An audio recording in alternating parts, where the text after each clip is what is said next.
કેમ છો જૂનાગઢવાસીઓ? રાધે રાધે. સ્વાગત છે તમારું મારા નવા વ્લોગમાં. તો આજે તો મહાશિવરાત્રિના મેળાનો ચોથો દિવસ અને અમે લોકો પહોંચી ગયા હતા ભવનાથ મહાશિવરાત્રિના મેળામાં.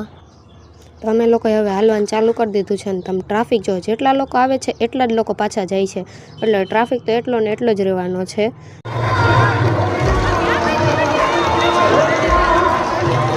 તો આજે હતો ગીતાબેન રબારીનો ડાયરો અને અહીંયા તો બહુ જ ટ્રાફિક હતું, તો અમે અંદર ન ગયા અને આગળ જતાં અમને અહીંયા સ્ક્રીન દેખાઈ ગઈ, તો અહીંથી અમે થોડુંક સાંભળી લીધું.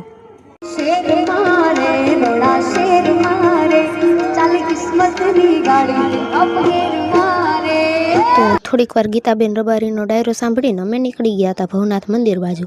આજે પણ મંદિરમાં બહુ જ ટ્રાફિક હતો, તો આજે પણ અમે બહારથી જ દર્શન કરી લીધા અને અમે નીકળી ગયા રખડવા. આજે તો હાલવાની પણ જગ્યા નથી, એટલો ટ્રાફિક હતો, કેમ કે કાલે છે મેળાનો છેલ્લો દિવસ.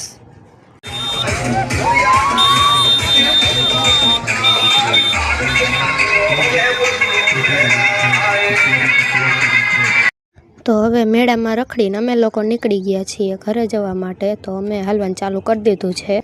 હવે તમે આને જુઓ, આ બેયનું કોઈ દી કેમેરા સામું ધ્યાન ન હોય, પછી કે અમારી બેયની ક્લિપ નથી લેતી તું.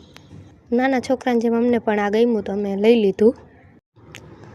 તો હવે ગિરનાર દરવાજો અહીંથી થોડોક જ આગળ છે અને તમે આને જુઓ, આ ત્રણની કેપેસિટી અહીંયા જ પૂરી થઈ ગઈ છે. તો થોડીક વાર અમે અહીંયા બેસી ગયા, જોકે મારી એનર્જી તો હજી ફૂલ જ છે. તો ફાઇનલી 2 વાગે અમે પહોંચી ગયા હતા ગિરનાર દરવાજે. તો હવે આજ માટે આટલું જ રાખીએ, મળીએ નેક્સ્ટ વ્લોગમાં. રાધે રાધે, જય ગિરનારી.